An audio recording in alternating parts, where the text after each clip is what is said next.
ආයිබෝන් යාළුවනේ පිස්සු වලට YouTube channel එකට ඔයාලා වාදනෙන් පිළිගන්නවා. මම අද කරන්න යන්නේ පොන්ට් එකේ මාළුන්ගේ දිගමයින්න. මම මාස 2කින් විතර පොන්ට් එකේ මාළුන්ගේ නම් දිගමන්නේ නැහැ. හරි අද අපි බලමු වීඩියෝ එක කොහොමද වෙන්නේ මාළුන් කොච්චර ලොකු වෙලාද කියලා. හරි අපි වැඩි කතා නැතුව වීඩියෝ එකට යමු. මගේ වීඩියෝ එක හොඳ නම් වීඩියෝ එකේ අවසානයේදී සබ් එකක් දාන්න යන්න අමතක කරන්න එපා.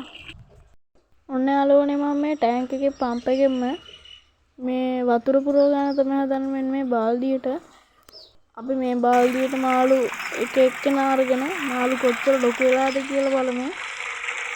ඔයාලට මතක ඇති මගේ ඉස්සෙල්ලාම වීඩියෝ එකේ මගේ මාළු තත්ත්වය දැන් මාළුන්ගේ තත්ත්වය ඔයාලට බලා ගන්න පුළුවන්. හරි අපි මාළු බලන්න යමු. ඔන්න යාළුවනේ මම මාළු අල්ලන්න ගොට්ටුවේ මාළුන්ගේ දිගමයින් අඩියුලක ගෙනවා. හරි අපි ඉස්සෙල්ලම ඔස්කර් කෙනෙක් අල්ලගමු. ඉස්සෙල්ලම මේ බ්ලැක් ටයිගර් ඔස්කර් අල්ලගමු. ඔයාලට පේනවා ඉතින් මාළුවගේ කලර්ස් කොහොමද කියලා. අපි බ්ලැක් ටයිගර් ඔස්කර් අපේ බාස්කට් එකට දාගමු. ඔයාලට මම මේ ඔස්කර්ලාගේ කලර්ස් ගන්න රහස කිව්වොත් මම ඔස්කර්ලාට කෝනිස්ස ෆීඩ් කරනවා. ඒකෙන් තමයි එයාලට මෙච්චර කලර්ස් එන්නේ. මෙයාලට මම කලර් ෆීඩ් නම් දීලා නැහැ තාම. කවදාවත්.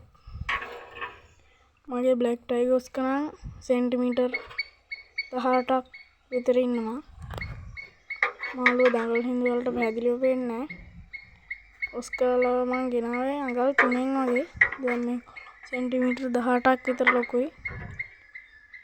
ඔයාලට පේනවා ඇති මාළුව කොච්චර ලොකුද කියලා. මාළුව මාරම ලස්සනයි. හරි අපි ඊළඟ මාළු ටික අල්ලගමු. ඔන්න යාළුවනේ මට මේ මාළු ටික අල්ලගන්න වීඩියෝ එකක් නම් ඔයාලට කරන්න බැරි වුණා. මම මෙතන ඇල්බිනෝ ටයිගර් ඔස්කර් කෙනෙකුයි මගේ වෙල්බට් ඔස්කර් කෙනෙකුයි මගේ අනිත් බ්ලැක් ටයිගර් ඔස්කර් අල්ලගත්තා. ඇල්බිනෝ ටයිගර් ඉන්නේ අනිත් ඇල්බිනෝ ටයිගර් 3 දෙනා තමයි ඇල්බිනෝ ටයිගර් සෙට් එකේ මේක සයිස්. ඉතින් අපි එක මාළුවෙක්ගේ දිගමන ගත්තාම ඇති. මේ බ්ලැක් ටයිගර් ඔස්කර් නම් අඟල් 15ක් නෙමෙයි සෙන්ටිමීටර් 15ක් වගේ ඉන්නේ.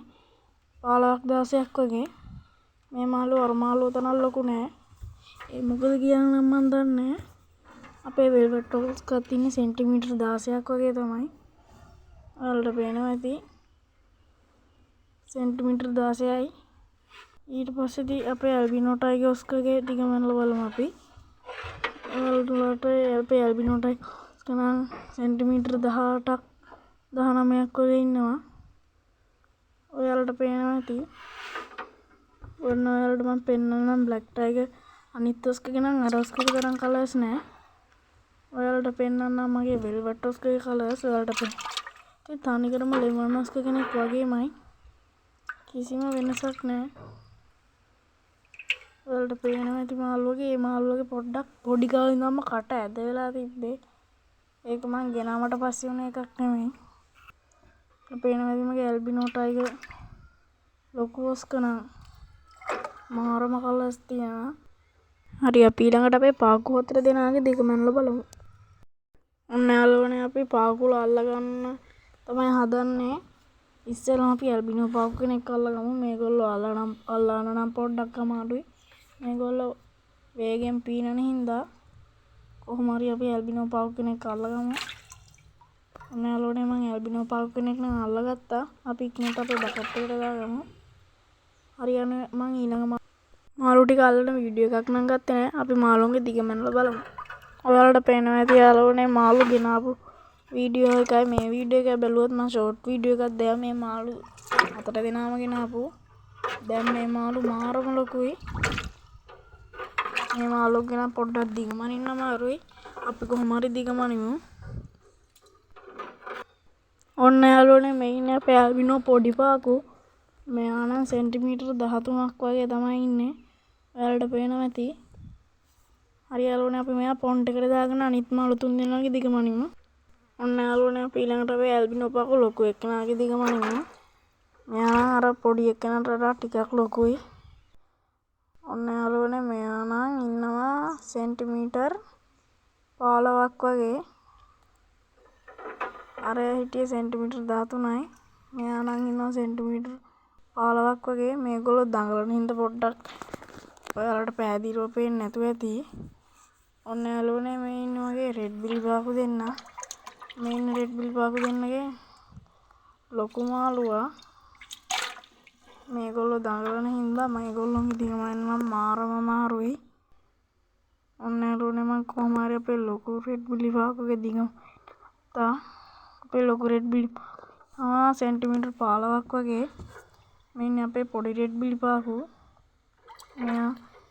මෙයාත් ඉන්නේ සෙන්ටිමීටර් 13ක් වගේ. මේගොල්ලොන්ගේ ලොකු දෙන්න සෙන්ටිමීටර් 15ක් වගේ ඉන්නවා. මේගොල්ලොන්ගේ පොඩි දෙන්න සෙන්ටිමීටර් 13ක් වගේ ඉන්නවා. යාළුවනේ මම මේ මාළු තුන් දෙනාත් අල්ලගත්තා. මේ මාළු අල්ලන වීඩියෝ එකක් ඔයාලට ගෙන්න බැරි වුණා. ඔයාලට පේනවා ඇති මේකේ ඉන්න මගේ පොඩි ඔස්කායි ෆ්ලවර් හෝනුයි මෂෝතුයි.